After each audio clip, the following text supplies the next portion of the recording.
সম্মানিত ভাই ও বোনেরা, আমরা কোনো কোনো বাইকে বিভিন্ন দিকে ঘোরাফেরা করতে দেখতেছি।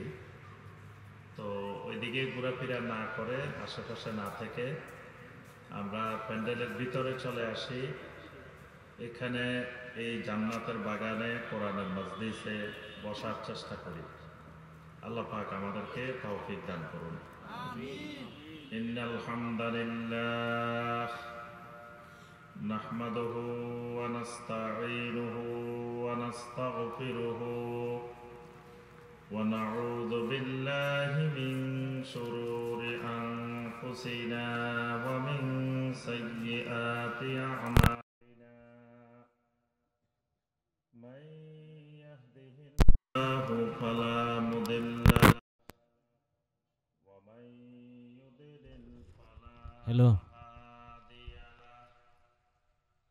وأشهد أن لا إله إلا الله وحده لا شريك له وأشهد أن محمدا عبده ورسوله.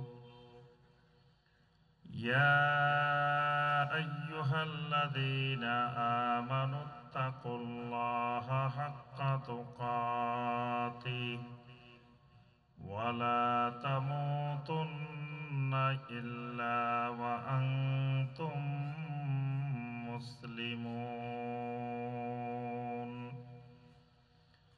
يا أيها الناس اتقوا ربكم الذي خلقكم من نفس واحدة وخلق منها زوجها وبث منهما رجالا كثيرا ونساء. واتقوا الله الذي تساءلون به والأرحام إن الله كان عليكم رقيبا.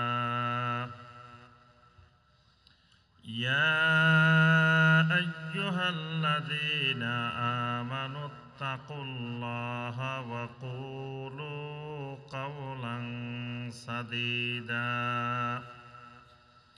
يصلح لكم أعمالكم ويغفر لكم ذنوبكم ومن يطع الله ورسوله فقد فاز فوزا عظيما. أما بعد فإن خير الحديث كتاب الله وخير الهدي هدي محمد صلى الله عليه وسلم وشر الأمور محدثاتها وكل محدثة بدعة وكل بدعة ضلالة وكل ضلالة في النار. اللهم صل على محمد وعلى آل محمد كما صليت على إبراهيم وعلى آل إبراهيم إنك حميد مجيد. اللهم بارك على محمد وعلى آل محمد كما باركت على إبراهيم وعلى آل إبراهيم ইন্নাকা হামিদুম মাজিদ।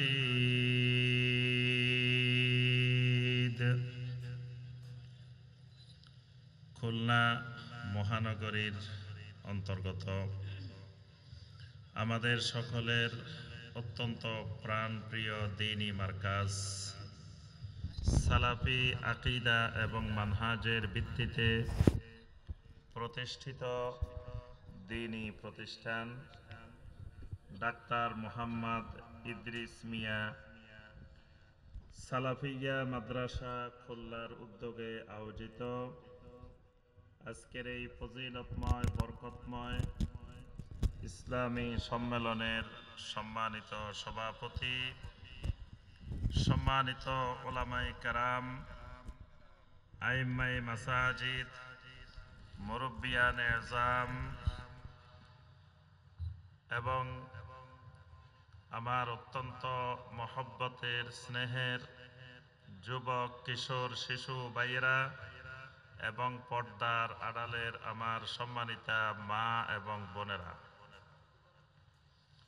আল্লাহ রাব্বুল আলামিনের দরবারে কোটি কোটি শুকরিয়া যে মহান রাব্বুল আলামিন আমাদেরকে সালাতুল আসরের পর থেকে শুরু করে এ পর্যন্ত সম্মানিত বিজ্ঞ উলামায়ে কেরামদের নিকট থেকে বিভিন্ন বিষয়ের উপরে আলোচনা শোনার পরে এই পর্যায়ে এসে আমরা কোরআন সুন্নাহ থেকে সংক্ষেপে কিছু কথাবার্তা বলার এবং শোনার যে মহান রব্বুল আলামিন আমাদেরকে তৌফিক দিয়েছেন, সে মহান রব্বুল আলামিনের শুকর আদায় করি। সকলে বলি আলহামদুলিল্লাহ। সম্মানিত ভাই ও বোনেরা, আমার পরে ইনশাআল্লাহ আরো দুইজন সম্মানিত শায়েখ আপনাদের সামনে গুরুত্বপূর্ণ আলোচনা পেশ করবেন ইনশাআল্লাহ। তা আমি অল্প সময়ে আপনাদের সামনে আমাদের সমাজের বহুল প্রচলিত কিছু ভ্রান্ত বাতিল আকীদা সম্পর্কে একটু আলোচনা করেই আমার আলোচনা শেষ করব ইনশাআল্লাহ। প্রথম কথা, ঈমানের উপাদান কয়টি? আপনারা আমাদের ইলমি ক্লাসে কিছু কথাবার্তা বলবেন, হ্যাঁ না কিছু তো বলা লাগবে। প্রথম বলেন, আপনাদের সবার ঈমান আছে কিনা? ওই যে পিছন দিয়ে মনে হয় নাই, সন্দেহ আছে, বলে নাই কিন্তু। ঈমান আছে সবার? আচ্ছা, ঈমান আছে এটা বলতে হয় কেমনে, এটা বলেন তো দেখি। এটা বলারও কিন্তু আহলুস সুন্নাহ ওয়াল জামাতের একটি পরিভাষা আছে। আপনাকে যদি কেউ বলে আপনার ঈমান আছে কিনা, আপনি কি বলবেন? যে খালি আছে বলবেন? এটা একজন বলছেন আছে, একজন বলছেন আলহামদুলিল্লাহ আছে। দেখি আর কি বলতে চান, আরো দুই একজন বলেন। কি বলতে হবে? ঈমান আছে ইনশাআল্লাহ। কি বলতে হবে? ঈমান আছে ইনশাআল্লাহ, এটা বলতে হবে। তাহলে আপনাদের সবার ঈমান আছে তো? ঈমান আছে, খালি ইনশাআল্লাহ বললে হবে না। ঈমান আছে ইনশাআল্লাহ। আল্লাহ পাক আমাদের ঈমানকে আরো বাড়িয়ে দিন। ঈমান বাড়ে কিনা, যে ঈমান কমে কিনা? ঈমান থাকলে ঈমান বাড়বেও, ঈমান কমবেও। তো ঈমানে নাই, আপনার বাড়বে কি আর কমবে কি? বাড়ারও সম্ভাবনা নাই, কমারও সম্ভাবনা নাই। অজু আছে, অজু ভাঙ্গার সম্ভাবনা আছে। এক লোক অজুয়ে করে নাই, তো এই লোকের কি অজু ভাঙ্গার সম্ভাবনা আছে? অনেক মুসল্লি দেখবেন এই শুক্রবার একবার অজু করে, আর এক সপ্তাহ অজু করে না, পরের শুক্রবারে আরেকবার অজু করে। তো মাঝখানের পুরা সপ্তাহ এই লোকের অজু ভাঙ্গার সম্ভাবনা আছে? অজু ভাঙ্গার সম্ভাবনা নাই, কারণ তার অজুয়ে নাই, তো অজু ভাঙবো কেমনে? তাহলে ঈমান যদি থাকে, ঈমান বাড়ে, ঈমান কমে। আর বিশেষ করে সালাফি মানহাজের মাহফিলে আসলে ঈমান বাড়ে। কি ঈমান কেন বাড়ে? কারণ সালাফি মানহাজের মাহফিলে আল্লাহ রাব্বুল আলামিনের আয়াত এবং নবী সাল্লাল্লাহু আলাইহি ওয়াসাল্লামের সহিহ হাদিস ছাড়া আর কোনো আলোচনা হয় না। তো যত বেশি আল্লাহর আয়াত তেলাওয়াত করা হবে, যত বেশি নবী সাল্লাল্লাহু আলাইহি ওয়াসাল্লামের সহিহ হাদিস আলোচনা হবে, তত বেশি ঈমান বাড়বে। এটা আল্লাহ রাব্বুল আলামিনের ঘোষণা। সূরা আল আনফালের 2 নম্বর আয়াত।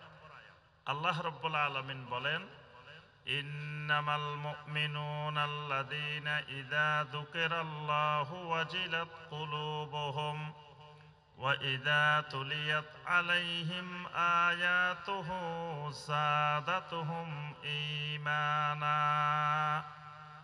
আল্লাহ রাব্বুল আলামিন বলেন, মুমিন তো শুধুমাত্র তারাই, আল্লাযীনা ইযা যুকিরাল্লাহু ওয়াজিলাত কুলুবুহুম, এদের সামনে যখন আল্লাহর আয়াত, আল্লাহর জিকির উপস্থাপন করা হয়, ওয়াজিলাত কুলুবুহুম, এদের অন্তরগুলো ভীত সন্ত্রস্ত হয়, এদের অন্তরের ভিতরে কম্পন সৃষ্টি হয়। এজন্য সালাফি মানহাজের মাহফিল আর দেখবেন অন্য মানহাজের মাহফিল, সালাফি মানহাজের মাহফিলের মানুষগুলার অন্তর প্রকম্পিত হয়। অন্তর যখন প্রকম্পিত হয়, তখন চোখগুলো অশ্রুসিক্ত হয়ে যায়। কারণ অন্তরের সাথে চোখের একটা কানেকশন আছে। অন্তর যদি প্রকম্পিত হয়, অন্তরে যদি ভয় সৃষ্টি হয়, চোখ অশ্রুসিক্ত হয়। وَإِذَا سَمِعُوا مَا أُنزِلَ إِلَى الرَّسُولِ تَرَى أَعْيُنَهُمْ تَفِيضُ مِنَ الدَّمْعِ। আল্লাহ পাক বলেন, তারা যখন আপনার উপরে যা কিছু নাজিল করা হয়েছে এটা যখন শুনে, তখন তাদের চোখগুলার মধ্যে আপনি অশ্রুসিক্ত পানিওয়ালা চোখ দেখতে পাইবেন। সুবহানাল্লাহ। যেই চোখগুলো আল্লাহ রাব্বুল আলামিনের জিকির শোনার পরে, জিকির করার পরে চোখের মধ্যে পানি আসে, এই চোখগুলাকে আল্লাহ রাব্বুল আলামিন কিয়ামতের ময়দানে আরশে আজিমের নিচে স্থান করে দিবেন। সুবহানাল্লাহ। 7 শ্রেণী